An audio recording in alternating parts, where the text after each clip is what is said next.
غرض میں آپ لوگوں سے چند سوالات پوچھتا ہوں.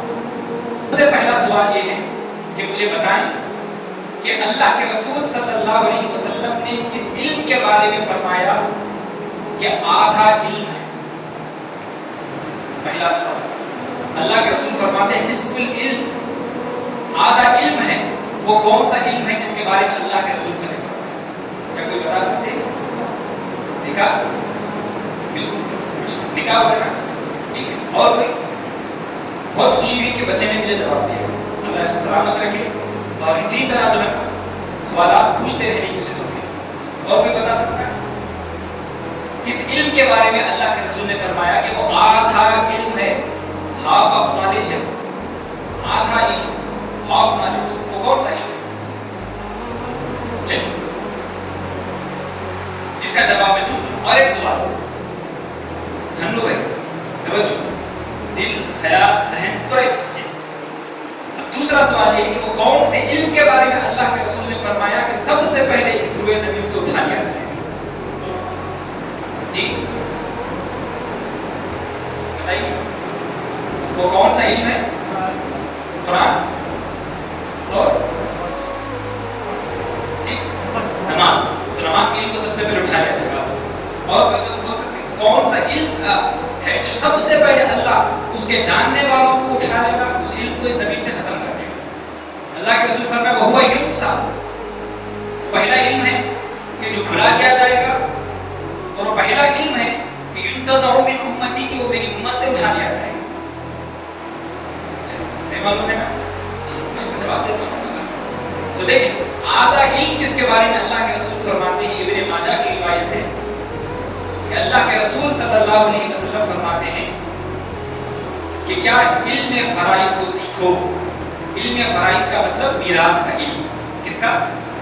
میراث کا علم. علم فرائض کو سیکھو اور علموها الناس، اور اس علم فرائض کو سیکھ کر لوگوں کو سکھاؤ. فَإِنَّهُ نِصْفُ الْعِلْمِ، اس وجہ سے کہ یہ علم میراث آدھا علم ہے. اب معلوم ہو گیا کہ آدھا علم کون سا ہے؟ بولیے سب بولیے. علم میراث ہے. اب اس کے بعد اللہ کے رسول فرماتے ہیں وَهُوَ يُنسَى، اور یہ بھلا دیا جائے گا. پھر اس کے بعد اللہ کے رسول فرماتے ہیں وَهُوَ أَوَّلُ عِلْمٍ يُنْتَزَعُ مِنْ أُمَّتِي، اور یہ سب سے پہلا علم ہوگا کہ جس کو اللہ میری امت سے اٹھائے گا. بات سمجھ میں؟ تو اب میں آپ سے پھر سے سوال پوچھ رہا ہوں، جواب دیں کہ وہ کون سا علم ہے جس کو اللہ کے رسول نے آدھا علم کہا؟ سوچ سے سب کہیں علم میراث. اور وہ کون سا علم ہے جو امت محمدیہ صلی اللہ علیہ وسلم سے سب سے پہلے اٹھا لیا جائے گا؟ بولی کون سا ہے؟ علم میراث. یہ بات سمجھ میں آ گئی؟ اب اس علم کی اہمیت کا اندازہ لگائیں کہ اللہ کے رسول پہلے ہی بشارت دے چکے ہیں اور آج اس کے نتائج ہم دیکھ رہے ہیں. آج کتنے ایسے لوگ ہیں. اچھا ایک اور سوال میں آپ سے پوچھتا ہوں کہ اس مسجد میں تقریباً 15 سے 20 سال سے کون جمعہ کی نماز ادا کر رہا ہے؟ وہ ہاتھ اٹھائے. کوئی بڑے بزرگ لوگ 20 سال سے تقریباً 15-20 سال سے کون جمعہ کی نماز ادا کر رہے ہیں یہاں پر؟ آپ سب. تقریباً 4 سے 5 لوگ ہاتھ اٹھائے. اللہ سلامت رکھے آپ. اب دوسرا سوال یہی 4-5 لوگوں کے لیے ہے کہ ان 15 سے 20 سالوں میں کتنے مرتبہ آپ نے علم میراث کے بارے میں تقریر سنی؟ ہاتھ اٹھائیں. ان 15 سے 20 سالوں میں علم میراث کے بارے میں کتنے مرتبہ آپ لوگوں نے، یا چلو ایک مرتبہ کم سے کم کتنے لوگوں نے سنی ہے تقریر؟ ہاتھ اٹھائیں. نہیں سنی ہے؟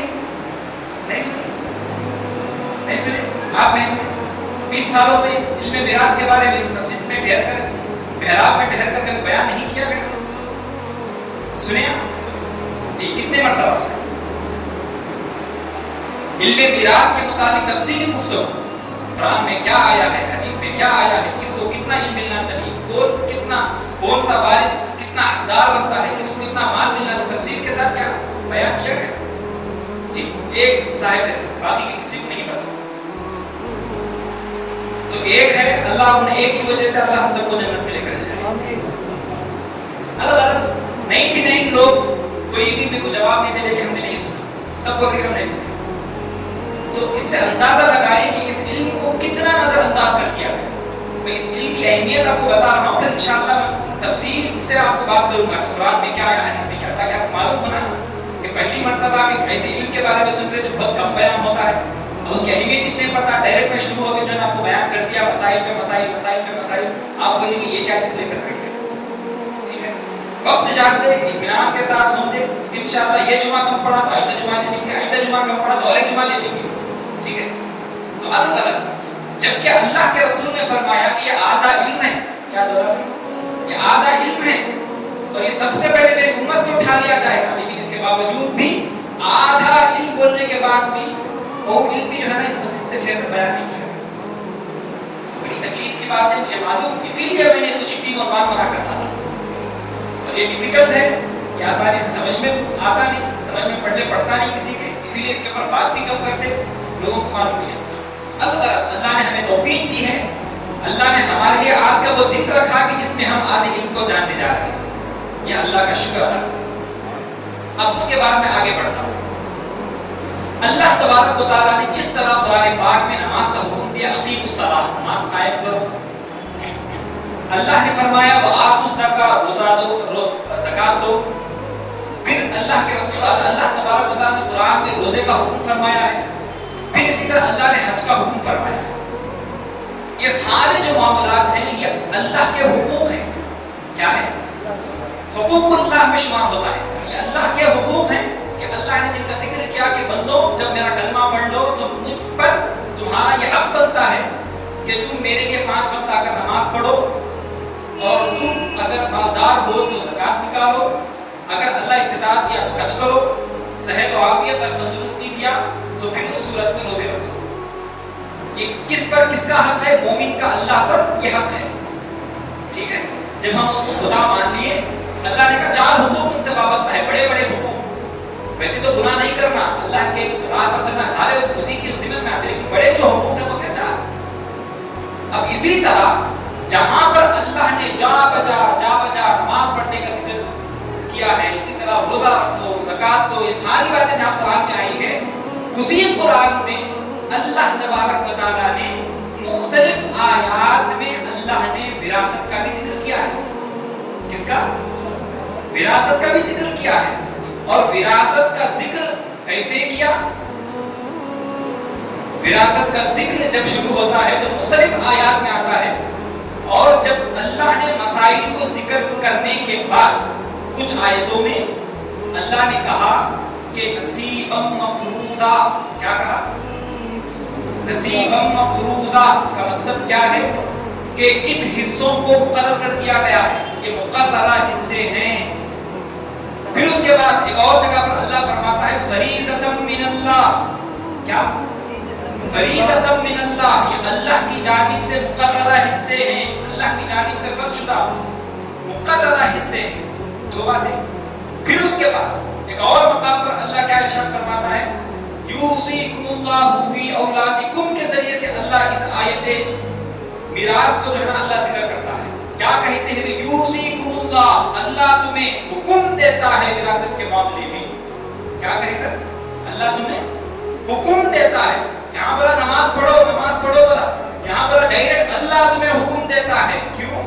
معلوم کہ اس میں مان نکلتا ہے, اس میں کوتاہی ہوتی ہے, تو اللہ تاکید کے ساتھ جب بھی وراثت کا ذکر کرا تاکید کے ساتھ یہ الفاظ کا استعمال بھی کرتا ہے. کیوں؟ کیونکہ یہ اب کون سے حقوق کے حقوق اللہ نہیں ہے, یہ اللہ کے حقوق نہیں.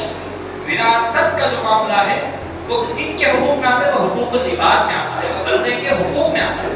کس کے؟ بندے کے حقوق. ایک دوسرے سے انسان کا جو تعلق مومن سے مومن, اس میں خونی رشتہ آ جاتا ہے یا شادی کا رشتہ جب آ جاتا ہے تو اللہ نے ان رشتوں میں کچھ حقوق رکھا ہے مرنے کے بعد اس کے مال میں سے, تو یہ حقوق العباد میں آتا ہے. تو الغرض اسی طرح ایک اور آیت میں اللہ فرماتا ہے یستفتونک, اے حبیب اے محبوب, یہ لوگ صحابہ تمہارے پاس آ کر فتویٰ پوچھیں گے. یستفتونک, فتویٰ پوچھیں گے آپ کے پاس, کس کے بارے میں؟ قل اللہ یفتیکم فی الکلالہ, اے حبیب آپ ارشاد فرما دیجئے, انہیں فتویٰ دیجئے فی الکلالہ، کلالہ کے بارے میں.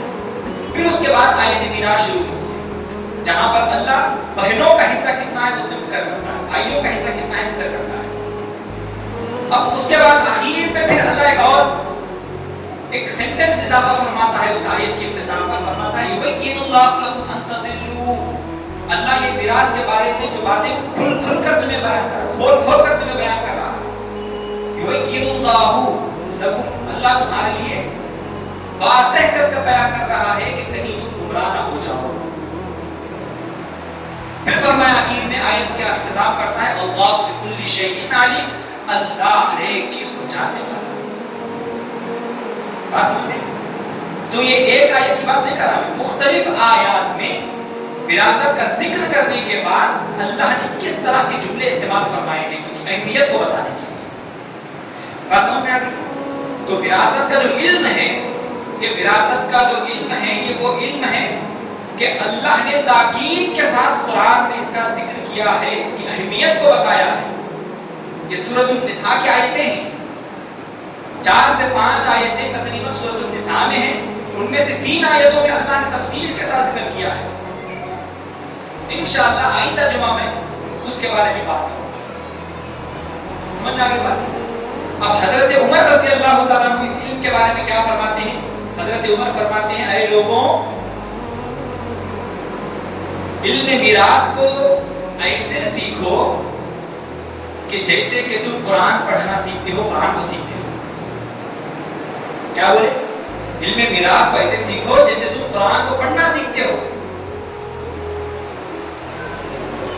اب اسی طرح اللہ کے رسول صلی اللہ علیہ وسلم کی مختلف احادیث پاک آتی ہیں کہ جس میں میراث کی اہمیت کا پتہ چلتا ہے. ٹھیک ہے؟ اب اس کے بعد میں ایک دوسرے بات پر آتا ہوں. جہاں اللہ نے وراثت کا ذکر کیا ہے، اسی کے ساتھ ساتھ اسی سورۃ النساء میں وراثت سے پہلے اللہ نے یہ کہا کہ اے لوگوں، اگر کوئی باپ مر جائے اور اس کے یتیم بچے ہوں اور باپ نے مال چھوڑا ہو، چونکہ اب وہ یتیم بن چکا ہے، نابالغ بچہ بچی ہے، یتیم ہے، تو اللہ ان کے لیے بھی تنبیہ کر رہا ہے کہ اگر وہ یتیم ہیں تو یتیموں کے مال کو نہ کھاؤ. اگر تم یتیم کے مال کو کھا رہے ہو تو اس کا مطلب یہ ہے کہ تم پیٹ میں آگ بھر رہے ہو. مطلب اس کا یہ کہ علماء کرام، مفسرین کرام فرماتے ہیں کہ پیٹ میں آگ بھرنے کا مطلب کہ تم خود کو جہنم کے قریب کر رہے ہو، خود کو جہنم میں پھینک رہے ہو. اسی طرح سورۃ النساء میں اللہ تبارک و تعالیٰ نے جب وراثت کا ذکر کر دیا 2 آیتوں میں، تو تیسری آیت نازل کر کے فرمایا تلک حدود اللہ. یہ جو وراثت کی جو باتیں میں نے ذکر کی ہے، اللہ فرماتا ہے وہ اللہ کے حدود ہیں جو اللہ نے مقرر کیے. اتنے آسان الفاظ میں اللہ نے ذکر کر دیا، کہا تلک حدود اللہ، یہ اللہ کے حدود ہیں، اللہ کے لیمٹس ہیں جو اللہ نے مقرر کیے. وَمَن يُطِعِ اللَّهَ وَرَسُولَهُ يُدْخِلْهُ جَنَّاتٍ تَجْرِي مِن تَحْتِهَا الْأَنْهَارُ خَالِدِينَ فِيهَا وَذَلِكَ هُوَ الْفَوْزُ الْعَظِيمُ. اللہ فرماتا ہے کہ یہ جو بیان مسائل ذکر کیے گئے ہیں اللہ کے حدود ہیں، اور جو کوئی اللہ اور اس کے رسول کی اطاعت کرے گا اللہ اسے ان باغات میں جنت کے داخل کرے گا کہ جس کے نیچے سے نہریں جاری ہوں. اور فرمائیں یہی کتنی بڑی کامیابی ہے. تو اللہ خوشخبری بھی دے رہا ہے ان لوگوں کو جو وراثت کا علم سیکھ کر صحیح سے اللہ کے بتائے ہوئے حصوں کے مطابق وارثوں کو اس کا حصہ دیتے ہیں، برابر سے وراثت کو تقسیم کرتے ہیں.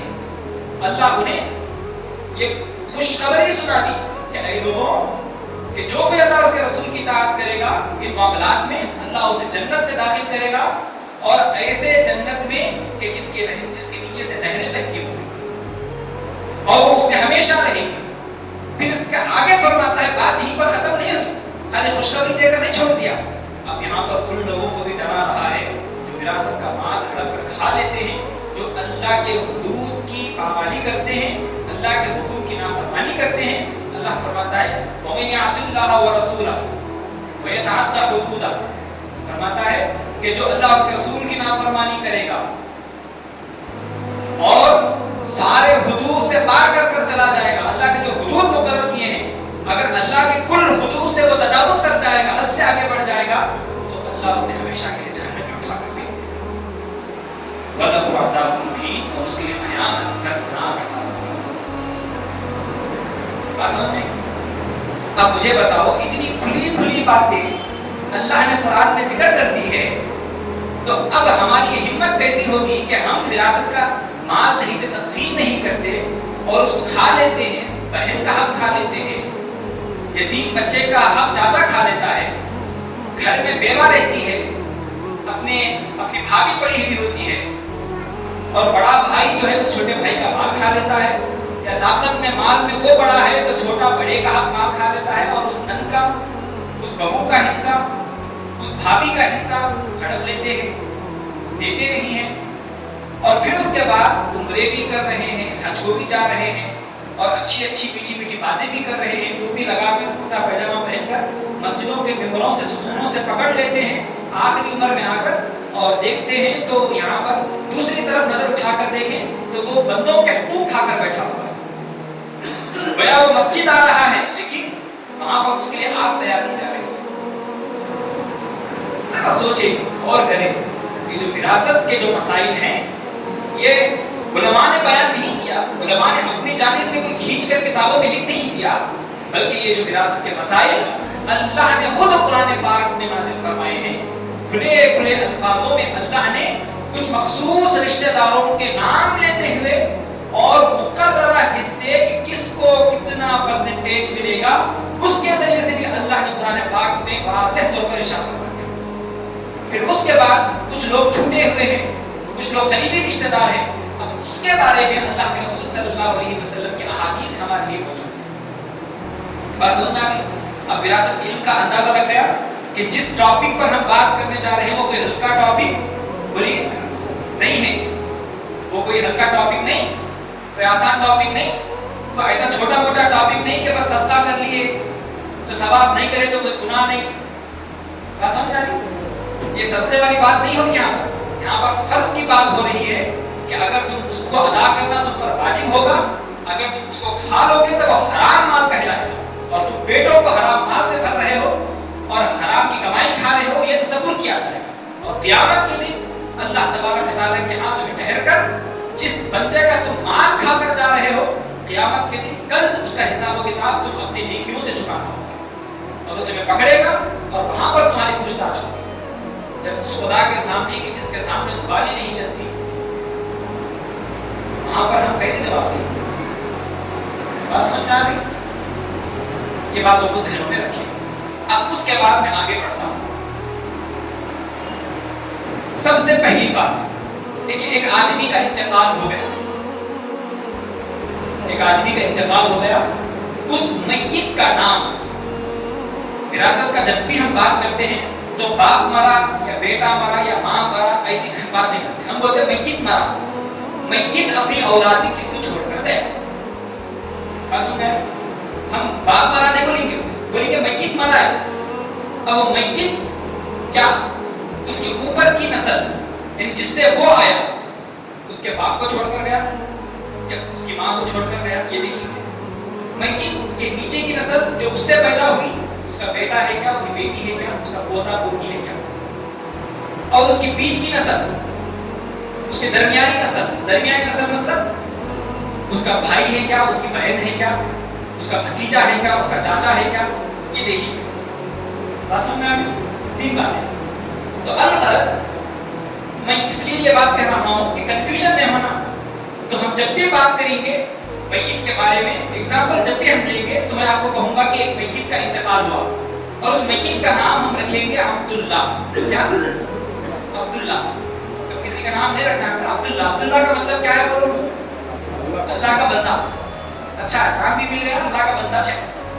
تو عبداللہ مرا، اب عبداللہ کیا چھوڑ کر گیا، کس کو چھوڑ کر گیا، وارثوں میں وراثت طریقے میں کیا چھوڑ کر گیا، قرض کیا چھوڑ کر گیا، وصیت کیا کر گیا، انشاءاللہ اسی طرح ہم آگے بات کریں گے، ٹھیک ہے؟